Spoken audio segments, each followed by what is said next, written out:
अरावली की पहाड़ियों और घने जंगल से घिरा हुआ उदयवाड़ा गांव खूबसूरत होने के साथ साथ बहुत से रहस्यों से भरा हुआ था। गांव की एक तरफ पहाड़ी के पास में ठाकुर सूरजभान सिंह की हवेली बनी हुई है, जो आज से करीब 100 साल पहले सूरजभान सिंह के दादा ठाकुर ब्रजभान सिंह ने बनवाई थी। हवेली दिखने में बेहद नायाब है। दूर से देखने पर वो किसी शाही राजमहल से कम नहीं लगती थी, तो वहीं अंदर से भी हवेली काफी आलीशान थी। शाम का वक्त था। हवेली के लगभग सभी लोग हवेली के बाहर बने मंदिर के आंगन में बैठे थे, जो मुख्य हवेली से दाहिनी तरफ था। मंदिर में मुख्य पंडित जी और उनके 3 साथी लोग एक यज्ञ कर रहे थे, जिसका आयोजन ठाकुर सूरजभान सिंह की पत्नी और ठकुराइन सहल कंवर ने करवाया था। पंडित जी लगातार मंत्रों के उच्चारण के साथ आहुतियां दे रहे थे, तो वहीं बाकी सभी लोग हाथ जोड़े हुए बैठे थे। सबके चेहरे पर डर और टेंशन साफ दिखाई दे रही थी। ऐसा लग रहा था कि अगले ही पल कुछ भी हो सकता है और वो बेहद भयानक होगा। तो वहीं दूसरी तरफ पंडित जी के भी माथे पर पसीने की बूंदें टपक रही थी। धीरे धीरे सूरज पहाड़ियों के पीछे छिप रहा था और उससे अंधेरा भी छाने लगा। जैसे जैसे अंधेरा हो रहा था, ठाकुर की पत्नी के चेहरे पर डर के भाव बढ़ रहे थे। मीरा, मुझे तो डर लग रहा है। इस बार तो हवेली में कुछ अनर्थ नहीं होगा ना? सहल कंवर, जो करीब 50 साल की थी, ने अपने देवर की पत्नी मीरा से पूछा, जो उसकी ही उम्र की थी। उसके चेहरे पर भी उतना ही डर था जितना ठकुराइन के। भाभी सा, कुछ कह नहीं सकती। वो पहले ही हमारी हवेली के 2 मर्दों को मार चुकी है। अब पता नहीं किसकी बारी आने वाली है। भोलेनाथ ने भी पता नहीं इस हवेली की किस्मत में क्या लिखा है। ये सुनकर ठकुराइन के चेहरे पर भी मायूसी छा गई। इधर उनके ठीक सामने पंडित जी अब भी लगातार आहुतियों के साथ मंत्र बोल रहे थे। हवेली की तीसरी मंजिल पर कोने में कुंवर अधीरा सिंह का कमरा था। वो अपने कमरे में एक लकड़ी की कुर्सी पर बैठा हुआ था। कुर्सी के ठीक सामने रखे राउंड टेबल पर एक रेड वाइन की बोतल पड़ी थी। उसने उसे उठाकर एक पैक बनाया। अधीरा ठाकुर सूरजभान सिंह के छोटे भाई अजय भान सिंह और मीरा का सबसे छोटा बेटा था, जिसके चाल चलन कुछ ठीक नहीं थे। वो खूब शराब पीता था और कई बार कॉल गर्ल्स के पास भी जाता था। उसकी पत्नी रूपा भली औरत थी, लेकिन उसने कभी उसकी कद्र नहीं की। वो उसकी आदतों से अच्छी तरह से वाकिफ थी, लेकिन वो चाहकर भी कुछ नहीं कर पा रही थी। अधीरा कैरेक्टर का इतना बुरा था कि उसकी नजर हवेली की दासियों और उनकी बेटियों पर भी बनी रहती थी। यहाँ तक कि उसके अपनी भाभी के साथ भी नाजायज संबंध थे। वो हवेली के किसी भी नियम को नहीं मानता था। ऐसे में उसके पिता अजय भान सिंह उसको अक्सर डांटा करते। वो आज के यज्ञ में भी इसीलिए नहीं गया क्योंकि उसे ये सब पसंद नहीं था। जहाँ हवेली के सभी लोग वहाँ मौजूद थे, वहीं वो अपने कमरे में बैठा शराब पी रहा था। कुछ ही देर बाद किसी ने उसके दरवाजे को पीटा। कौन है? दरवाजा खुला है, अंदर आ जाओ। मिली, जो एक दासी की बेटी थी, कमरे में आई। ऊंचा लंबा कद, चमकीली और बड़ी बड़ी आंखें, गुलाबी पतले होठ, लंबी गर्दन, उभार लिया हुआ सीना और लंबे काले बाल। मतलब मिली दिखने में बहुत खूबसूरत और हसीन थी, जिस पर किसी का भी दिल आसानी से आ जाता। वो भले ही दासी की बेटी थी, लेकिन दिखने में वो राजकुमारी सी लगती थी। वो अभी 18 वर्ष की ही हुई थी कि सूरजभान सिंह ने अपनी दासी कमलाबाई से कहा कि वो मिली को भी हवेली में काम पर रख ले। जब से मिली हवेली में आई है, तब से ही अधीरा की उस पर नजर थी।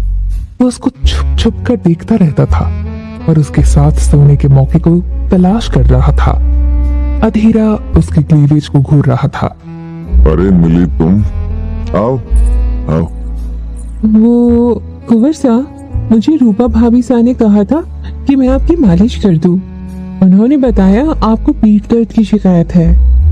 हाँ हाँ, मैंने उसे बोला था, तुम्हारी तारीफ सुनी थी मैंने। बोल रही थी तुम मालिश बहुत अच्छा करती हो। वो क्या है ना, कल मैं घोड़े से गिर गया था, तब से ही मेरी ये पीठ अकड़ी हुई है। उसने दर्द होने का झूठा बहाना किया। वो एकटक फिर से मिली को देखने लगा। उसकी नजर अब उसके गोरे बदन पर जा टिकी। उसकी पतली गोरी कमर उसकी नीयत को खराब कर रही थी। आप लेटो कुंवर साहब, मैं मालिश कर देती हूँ। ठीक है, उसने कहा और टी शर्ट निकालकर बिस्तर पर लेट गया। मिली उसकी तरफ गर्म तेल लेकर बढ़ ही रही थी। मिली, कमरे का दरवाजा बंद कर दो। पर क्यों कुंवर साहब? वो मुझे थोड़ा अजीब लग रहा है ना, तो तुम कर दो। ठीक है। मिली को इस बात की जरा सी भी भनक नहीं थी कि अधीरा के दिमाग में क्या चल रहा है। वो इस बार उसे पीछे से देखता है। उसकी चाल में गजब की लचक थी। इस दौरान मिली ने ज्यादा देर न करते हुए दरवाजे को बंद कर दिया और उसके पास आ गई। अधीरा सीने के बल बिस्तर पर लेटा हुआ था, लेकिन उसका मन मिली को देखने का कर रहा था। मिली ने जैसे ही तेल को हाथ में लिया तो बगल बदल कर सीधा लेट गया। क्या हुआ कुंवर साहब, आप सीधे क्यों हो गए? वो क्या है ना, तुम पहले मेरे हाथ की मालिश कर दो। मैं इस हाथ के बल गिरा था तो ये भी दर्द कर रहा है। ठीक है, लाइए अपना हाथ दीजिए। अधीरा ने अपना हाथ उसकी तरफ बढ़ाया। मिली ने तेल लिया और उसके बाद उसके हाथ की मालिश करने लगी। इस दौरान मिली की नजर उसके बालों से भरे सीने पर पड़ी। उसका सीना बेहद चौड़ा और मजबूत था। वो जिम करता था, इस वजह से वो काफी आकर्षक लगता था। मिली ने पहली बार किसी मर्द को इस तरह से देखा था। तो वहीं दूसरी तरफ अधीरा उसके पतले कोमल होठों को देख रहा था। उससे अब रहा नहीं जा रहा था। वो बिना देर किए मिली को बाहों में भरकर उसके होठों को चूम लेना चाहता था। तुम कितनी खूबसूरत हो मिली। अधीरा की नजर उसके सीने पर थी। अच्छा, मैं आपको इतनी अच्छी लगी? एक बार फिर मिली की नजर अधीर के सीने पर पड़ी। तुम सच में बहुत सुंदर हो, इतनी कि पूछो ही मत। अधीरा ने उसके कोमल गोरे हाथों को अपने हाथ में लिया। इस दरमियान मिली ने अपने हाथ को छुड़ाने की कोशिश की, लेकिन उसने उसको छोड़ा नहीं। आखिर उसके दिमाग में कुछ और जो चल रहा था। ओम नमः शिवाय, हे भोलेनाथ रक्षा करना। पंडित जी ने मंत्र बोलकर करीब 20 रुद्राक्ष की मालाओं को यज्ञ की ज्वाला के अंदर से निकालकर और उसके बाद खड़े होकर हवेली के सभी लोगों की तरफ आते हैं। आप सब बारी बारी से मेरी तरफ आ जाओ ताकि मैं सबको ये अभिमंत्रित माला पहना सकूं। आओ, सभी आओ।